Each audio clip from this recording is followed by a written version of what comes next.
In the previous module, we saw how palm oil made its way to Southeast Asia historically. The beneficial properties of the plant, the globalization of trade routes, and government promotion of palm oil have all contributed to the growth of this industry that remains a key contributor to economic development in the region today. In this module, we will look at the business of palm oil, the size of the palm oil market, the stages of its production, and the complexities around the palm oil business. This will give you a sense of what's involved in making palm oil and how money is made in this industry. You will see that managing the palm oil production process is not that simple, which means managing the sustainability around this production is also complex. If you have been following the news over the past few years, you are probably aware that palm oil is an important industry in our neighboring countries of Malaysia and Indonesia. Singapore's awareness of the palm oil industry is mostly related to its negative environmental consequences, especially the haze.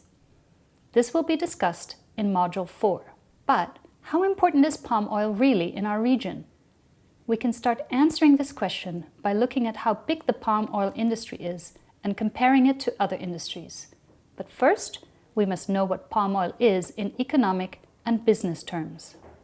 Palm oil is a commodity product, which means it's a basic good or raw material, just like coffee, sugar, rice, beef, copper, gold, and natural gas.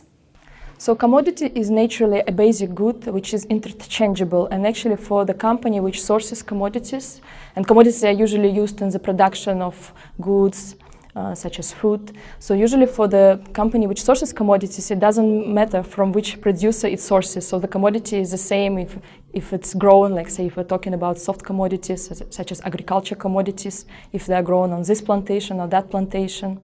Due to the lack of differentiation between commodities, the biggest driver of commodity business is price.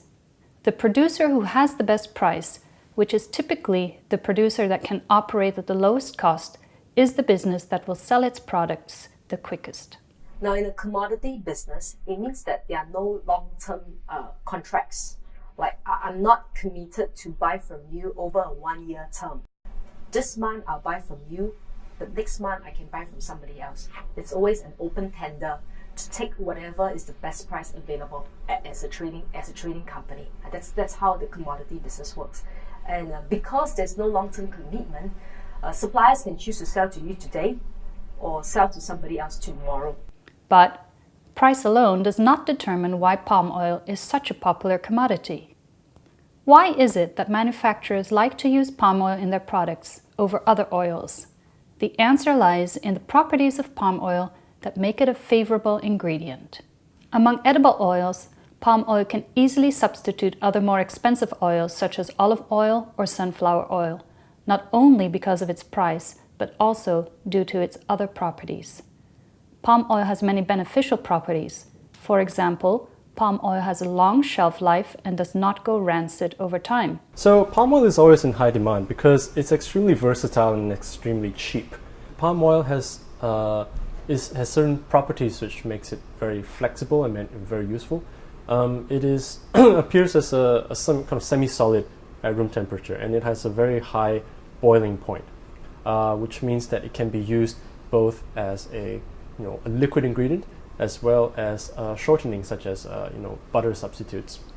And these are properties that are generally only found in animal oils, which are obviously much more expensive, or hydrogenated vegetable oils, which is an industrial process that leads to partially hydrogenated oils that are pretty unhealthy for human consumption. So actually, palm oil is both cheap, versatile, and less unhealthy than other vegetable oils if it's used correctly. Palm oil is often touted as being a healthy fat due to the low amount of trans fats. However, palm oil still has a relatively higher proportion of saturated or bad fat compared to other cooking oils, such as sunflower oil or olive oil, that have a higher proportion of monounsaturated and polyunsaturated fats, or good fats. About 50% of the fat from palm oil consists of saturated fats. These fats have been associated with heart disease in scientific studies. The single palm oil fruit also produces two types of oil, the palm oil and palm kernel oil. And palm kernel oil is largely used for more industrial purposes, such as soap cleaning products, whereas palm oil is used for food products, such as cooking oil, chocolate confectionery, processed foods, etc., etc. So it's that kind of shows how the single palm oil crop is important to a large range of different industries because of its versatility and its low price.